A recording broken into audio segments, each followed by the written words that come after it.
Ladies and gentlemen, boys and girls, welcome back to Mismapasion. And with the end of the final international break of the year, the final block of games for 2024 are officially underway, with the WSL returning in emphatic fashion with the Super Sunday that was crammed and jam-packed full of women's football goodness that we will take a look at here, starting off with a tasty encounter between Manchester United and Liverpool. Match Week 9 opened up with the aforementioned teams looking to end their year right, with Manchester United in particular looking to get things back on track off the back of their humbling defeat at the hands of Chelsea prior to the international break. The match itself arguably lived up to its hype as both teams were highly energetic right out the blocks and were going at it to gain control over the other. United would be the ones to make the first step towards potential victory as they were able to sustain their aggression against the visitors, and it ultimately did yield some dividends as United smacked Liverpool with a quick 1-2 in a little blink and you'll miss it moment as the Devils took and extended their lead through Turlet and Galton respectively in the space of less than 2 minutes. Liverpool looked shell-shocked in the second half and really struggled to get themselves back into the game as United had them well under control, with just about everyone, from Toulouse Joyce to Jace, playing their part to an elite standard, and that dominance would only be further cemented with a goal at the hour mark, with new signing Dominique Janssen firing home a loose ball before substitute Melvin Mallard rounded out the scoring to seal a devastating 4-0 defeat to Liverpool at the hands of the resurgent Manchester United in the first of three 4-0 droppings that we'll get to later, the other two that is. But moving on to the next match, and we had a decent follow-up to Liverpool's drubbing as their Merseyside neighbours Everton took a trip to North London where they faced off against Tottenham Hotspur in what was a very promising start from the Toffees that honestly should have yielded a goal or two against the hosts, who they themselves had exited the international break in some very poor form, so they were arguably there for the taking. Unfortunately for Everton, though, they did not make good on their poor form, and their poor defending from this season once again came to haunt them as a wonderful delivery from Jessica Nas found Thomason, whose header was blocked by the keeper, but Beth England was left unmarked and she fired home on the rebound to put the Lily Whites ahead. Energized by their early goal, which did admittedly help to ease the nerves by a long way, Spurs found themselves in a dominant position where, much like Everton earlier, were bearing down on goal looking to extend their lead, which they threatened to do so on more than one occasion, but the visitors would make them pay for their overzealousness as a line-breaking pass from Schnois was blazed home by home guard to make things level going to the second half of both teams. Everton's hard work was soon undone in the second half after a very odd and somewhat controversial call, in my opinion, from the referee. It saw Spurs be granted a penalty out of nowhere, which, as expected, England would convert to put Spurs back in the lead. Nevertheless, Everton were not dissuaded by the controversial penalty, and if anything, they actually doubled down on their efforts to get themselves back on level terms, but try as they might, it would unfortunately end in bitter tears and defeat for the Toffees, who will lament their luck whilst Tottenham will hopefully look to build on their edgy victory here.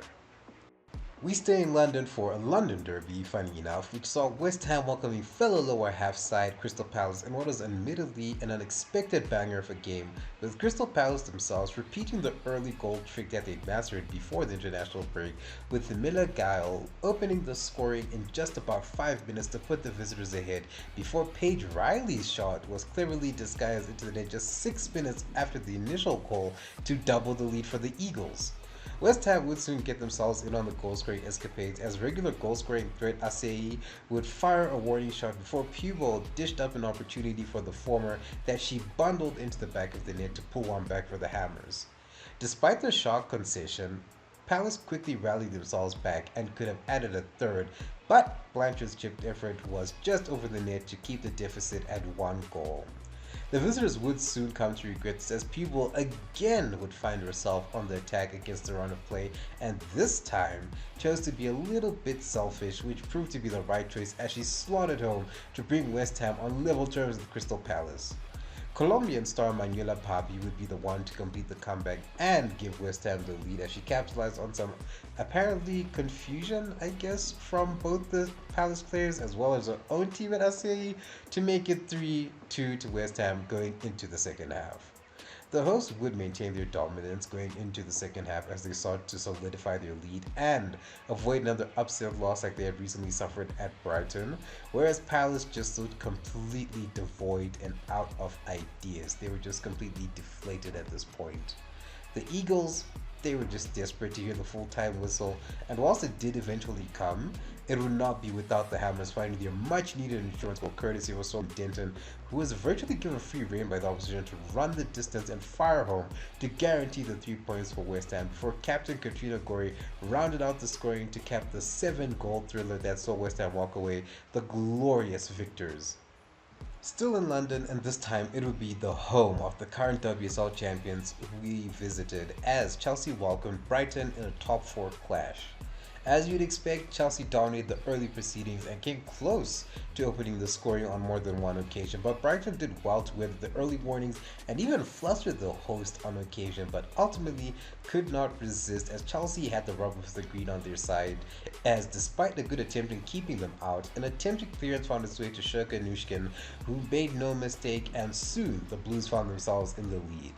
Brighton goalie Bagley would be caught in the headlight just 5 minutes later as her attempt at playing with the ball to her feet saw it get stolen away from her by starlet Aggie Beaver-Jones, who made no mistake and put the champions up by 2 goals in just 5 minutes.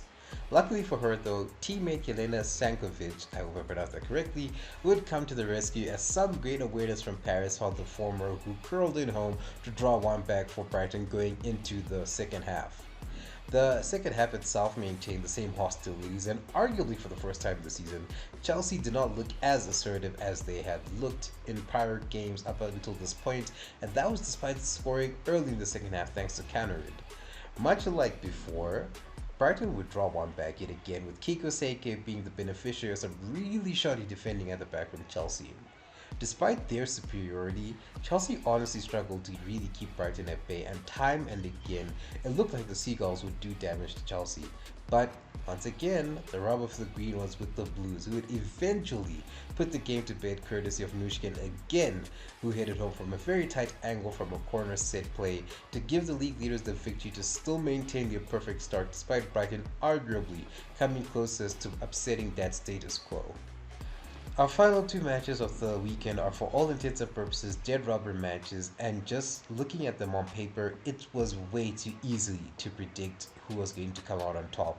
And we start with Manchester City versus Leicester City in what was a professional dismantling of the Foxes at the hands of the citizens, who took home the 3 points in a 4-goal home victory, with Bunny Shaw claiming a headed brace in the first half, and then both Jess Park and Mary Fowler getting a goal apiece in the second half, with Fowler's goal in particular being very, very beautiful and well taken, which just added to the misery that was already piled on to an already floundering Leicester side, who are surely not long for the top division if their form stays largely the same way it has up until this point. The second demolition clinic came at the Emirates, where Arsenal took part in a glorified training session against Aston Villa, who could not manage to register a single shot on target in the entirety of the game, whilst Arsenal, for their efforts, put 4 past their former goalkeeper Sabrina D'Angelo, who had the misfortune of picking the ball out of her net due to the lethal finishing of Alessia Russo, who bagged a brace for herself with some really superb goals. Beth Mead would capitalize on a lethargic defense, and Stina Blackstenius coming off the bench to round out the scoring to continue the excellent run of form that the Gunners are in under Renee Slegers, who oddly enough remains as the interim coach of the Arsenal women's team despite her still being unbeaten throughout this entire run of her career so far as manager of Arsenal, which just begs the question as to why.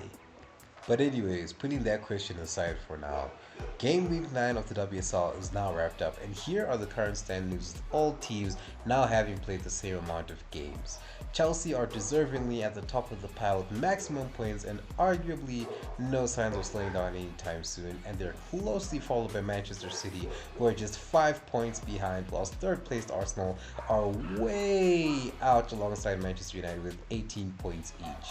Over on the bottom end of things, and Crystal Palace are rooted to the bottom of the table on goal difference despite some good performances, whilst Leicester City and Everton remain not too far off themselves in what is a very tight relegation battle, all things considered. But anyway, what were your thoughts on the returning fixtures of the WSL, and which match do you think stood out the most for you? Leave your thoughts on this and anything else in the comments below. Like, share, subscribe if you enjoyed the video, and most importantly, please do go and check out the video I recently made about the Spain Netflix documentary. It's just my own thoughts about the entire concept of the documentary, and also just give the documentary itself a good watch. It's pretty